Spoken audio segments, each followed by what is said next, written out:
One line on a lab report. Not a symptom, not a story, just a number your own doctor already wrote down. And at the far end of that number, the Department of Veterans Affairs cuts a check for $3,938.58 a month, careful with the instinct to shrug that off as just a number on a page. Because there's a free form you can send today before any rating, before any fight, that locks in a full year of back pay. Hold on to that. It's the whole difference between getting paid from today and getting paid from someday. Hi everyone, I'm Erica, and honestly the kidney is my favorite corner of the whole schedule because it's where the VA grades you almost purely on numbers. Think of it like a fuel gauge on your blood. There's one lab value, your GFR, the glomerular filtration rate, and the lower that gauge reads, the higher your rating climbs, all the way to 100%. The result isn't just evidence for the rating. Once a nexus letter ties that failing kidney back to your service, the lab result basically is the rating. Caroline here. One question before anybody celebrates. Who actually gets paid on this? You do. But the clause says the number has to hold for 3 straight months. One good lab day is not a rating. Yeah, Leo here, and here's the part that quietly wrecks good claims. That freeform River just mentioned? Miss it, and it doesn't matter how sick you were back in 2010. The VA pays from the day you raise your hand, not the day your kidneys started slipping. And this is bigger than dialysis.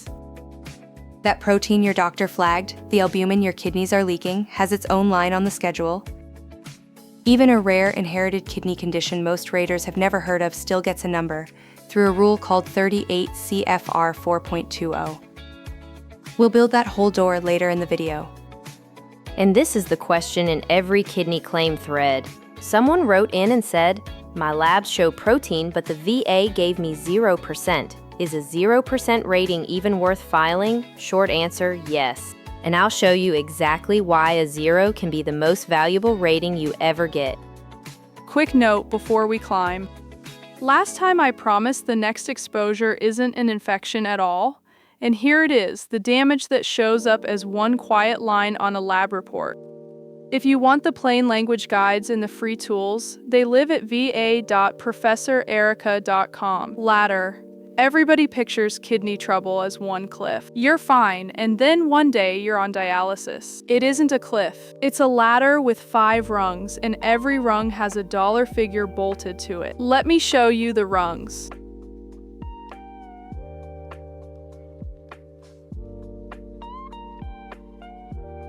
$45.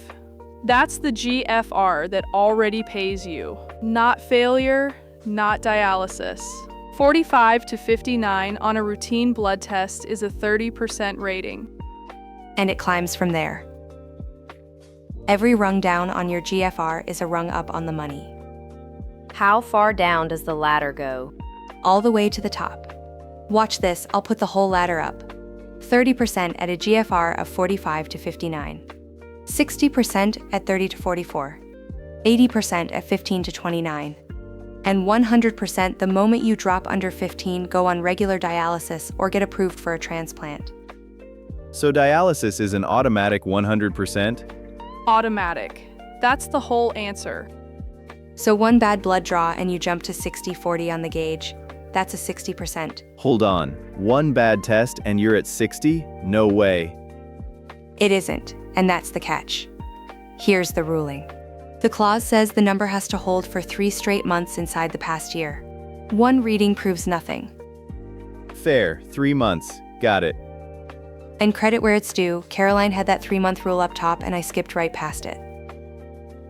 She caught it, I didn't. Both things are true, the latter is generous and the 3-month gate is real. But before we get to the paperwork, wait until you see the one group this ladder fights hardest. Veterans who were born with the condition. Hold that thought.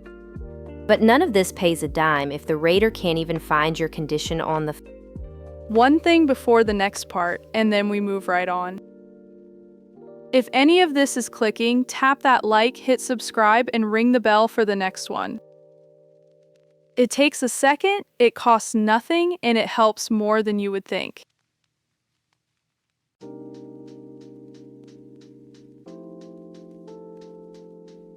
On the schedule, finish the thought, Caroline, because it's the whole reason the zero matters.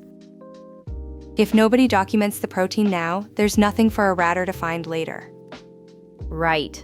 So let's talk about the zero everyone throws away. Protein in your labs. An albumin to creatinine ratio of 30 or higher is a rateable finding at 0%. 0% pays $0 a month, and people file it in the trash.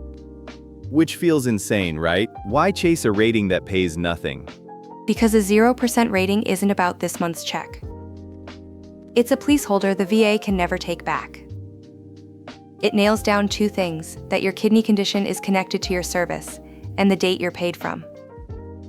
Think of it like planting a flag on your effective date. The day your GFR finally slides down that ladder, from a 0 to a 30 to a 60, you don't re-argue whether the military caused it. That fight is already won, and every dollar counts back to the flag. And here's what makes the kidney different from almost every other body system. You are not begging a rater to interpret how much pain you're in on a bad day. You are handing over a number a machine printed. The regulation even says eGFR and creatinine-based estimates, the ones already sitting in your own medical records, are accepted for rating. So the evidence you need is not some exotic test you have to fight for. It's the routine blood work from every physical you've had for the last 10 years. Pull those labs, line up the dates, and the trend tells the story for you. Grain of salt on the details. It was one thread, and I'm going off memory, but the shape comes up constantly. Nadine Cole, a 58-year-old Air Force retiree, protein flagged on her labs for years, told 0%, so she never filed. And let me guess, the GFR eventually dropped. The story I can't verify. The rule I can. Without an early claim, her back pay starts from the day she finally files, not the day the protein first showed. That's the correction, and it's exactly what a zero prevents. So does a 0% kidney rating actually count toward your combined rating, or is it just a bookmark? It's a bookmark, and that's still gold. Zero adds nothing to your combined percentage today. What it protects is the date and the service link, so the moment the rung moves, the money is already retroactive. And here's what that protected flag is worth if the ladder ever runs all the way up. Watch the number. $47,263 a year. That's what 100% pays a veteran alone, tax-free, and the zero you file today is what dates it back. Honestly, the future is wild. Someday your smart toilet flags your GFR and files the claim before you're out of the bathroom. It's a bathroom cup, Leo. It has always been a bathroom cup. Fair, and that's the point, isn't it? The proof is a cheap test you already take, nothing exotic. So there's no reason to sit on it. Cheap test, permanent flag. Right tool, right job.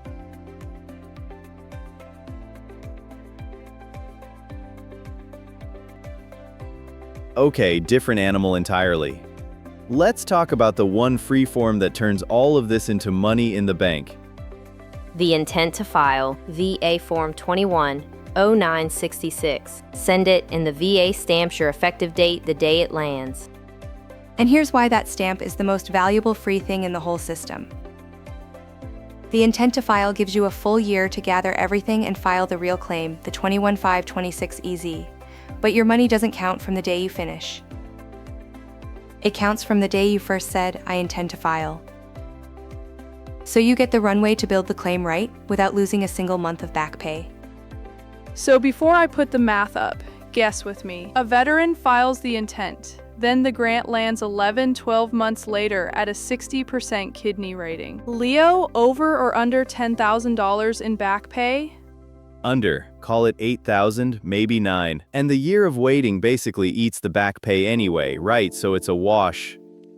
No, backwards. The waiting is exactly what the back pay pays you for. Let me put the real number on the board, $1,435.02 a month at a 60% rating times 12 months, all the way back to the intent date. That's $17,220.24 in back pay before the monthly checks even start. That's the money the waiting earns. Way over. I was way under. And that's the free form I promised you at the very top. 17 grand for sending one page today instead of next year. Now, this works for almost everyone watching. Almost. There's one group where this fight gets genuinely hard, and we're getting to them right now. The honest caveat, so I'm not selling you a fantasy. The intent to file is free and it fits every single case, so send it. But the full claim behind it still has to be built. For a kidney condition, that means the labs lined up and, where the link is in doubt, a doctor's nexus letter. The form protects your date. The evidence wins the rating. Everything so far assumes the VA agrees your service caused it. For one group, it argues the opposite, that you were simply born this way.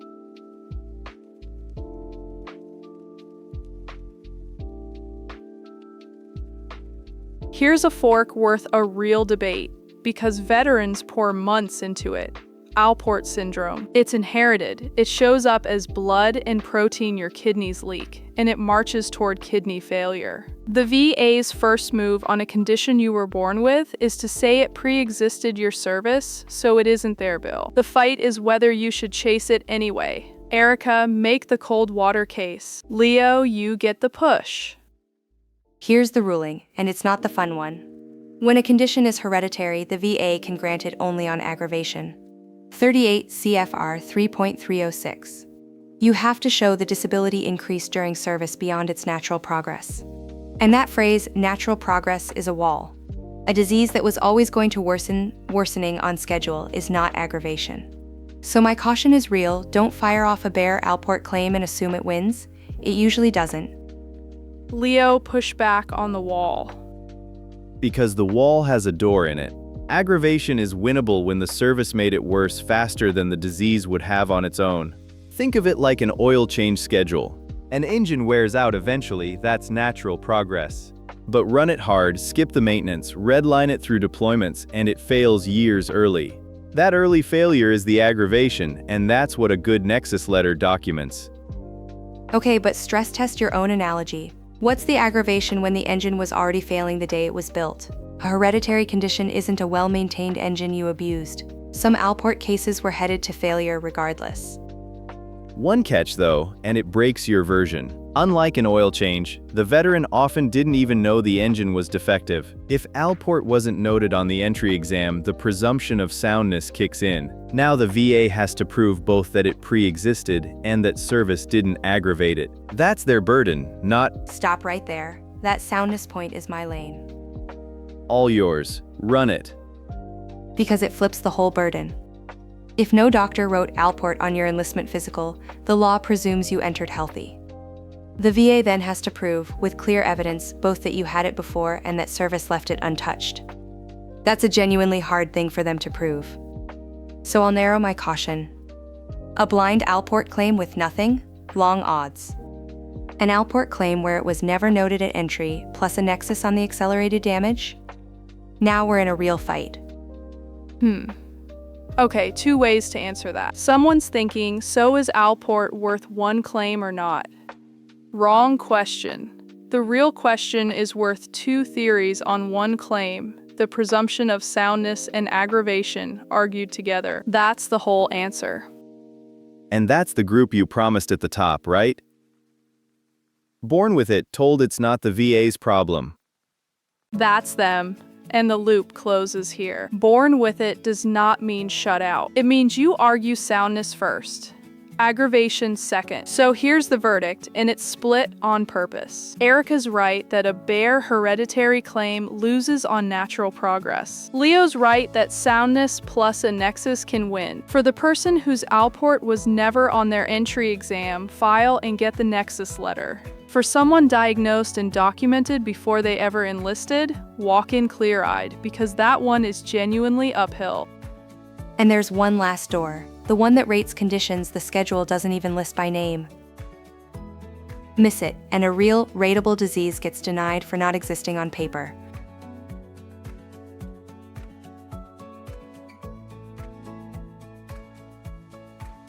Okay, I have to say it, this is the part that used to make no sense to me. A doctor names your condition, and the rater says there's no code for that, denied.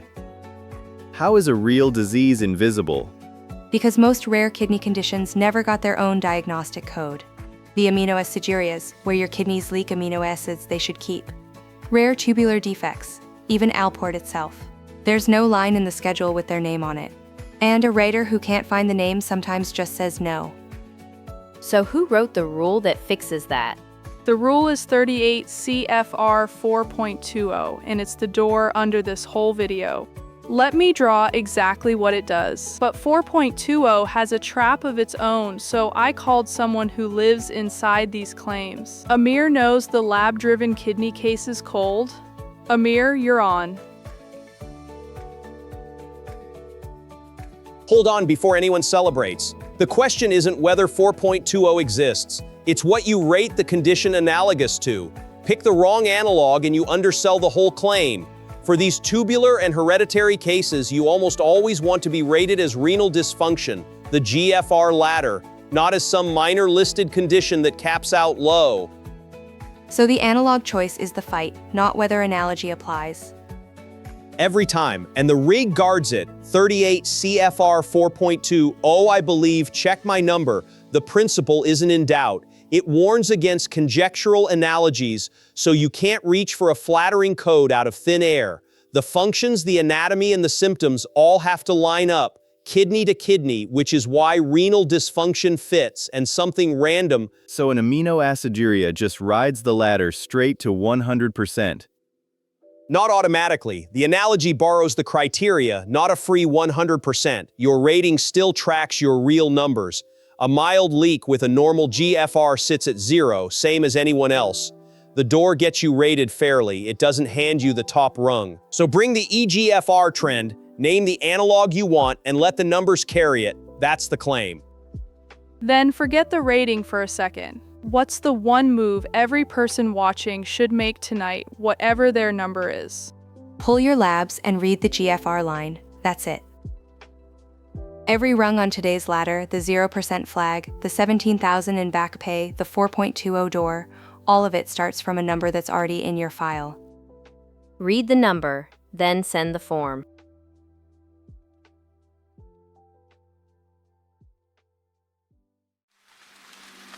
One thing you're walking out with. Go. Your GFR lab number is the rating, and a 0% today flags an effective date that pays you back later. And the free intent to file is the one page that turns that flag into back pay. 210966. That's the episode. Next time, the benefit that isn't a rating at all, the one your kidneys can qualify you for while the claim is still pending. And on Alport, I'll still say file it. If it was never on your entry exam, soundness is a real edge. My answer stays. Tonight, open your last physical and find the GFR line. If there's protein flagged, that's your 0 and your flag waiting to be claimed. If this cleared up even one thing you didn't know you could claim, like the video and subscribe. It genuinely helps us build the series for the veterans who need it. And one last question for you. Did your labs ever show protein and the VA handed you a 0? Did you file it or did you let it sit? Tell us below. This is River. Read the number, send the form. Thanks for watching and signing off. River, that belongs in the highlight reel. 9 out of 10. This is Professor Erica. Thanks for watching and signing off.